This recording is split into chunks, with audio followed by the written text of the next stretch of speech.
If PvP players, using their agency, decide to shoot every raider they see, especially in solo queues, there is a long-term consequence. Eventually, the PvE players will just leave. And I know a bunch of you PvP players in the back are probably cheering at that like, good, less Care Bears, more real fights. But let me explain why that's not actually what you want. If the PvE players leave because of toxic PvP, you're left with a mix of pure PvP and PvPvE players. The people who enjoy both PvE and PvP will stick around for a while, until they realize they can no longer participate in the PvE content because every attempt is instantly swarmed by squads looking for easy kills. When that happens, the mixed crowd will move on to another game that respects their hybrid style. Now you're left with just the pure PvP players, fighting amongst themselves in a world that no longer cares about the arc, the economy, or the fantasy of reclaiming the surface. Everyone just runs free loadouts, nobody cares about progression, and the game's identity slowly dissolves. And here's the uncomfortable truth. A lot of players who claim they want pure PvP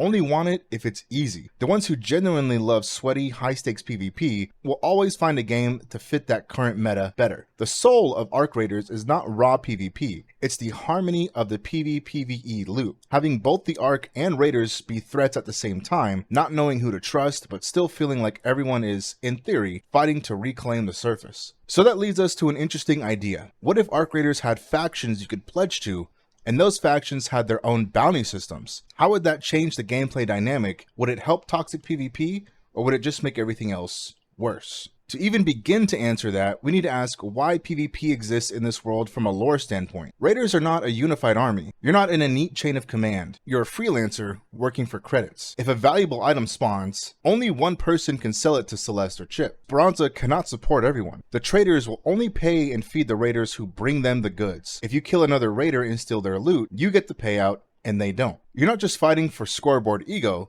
you're fighting for who gets to eat that week. The factions of Speranza are basically the desperate shopkeepers of a dying city, and the raiders are the starving dogs fighting over the scraps they offer. It stands to reason that sub-factions would grow within that pressure cooker. Some people believe the Ark is the true enemy and want to reclaim topside. Some just want to survive underground by any means necessary. Others think the world has already ended, and whoever is ruthless enough to thrive deserves whatever they can grab. From that tension, I imagine three core factions that would work thematically and mechanically: the Iron Roots, the Hollows, and the Inheritors. Each of them offer perks, but each of them also enforces a code with a bounty system that shapes how you behave in a match.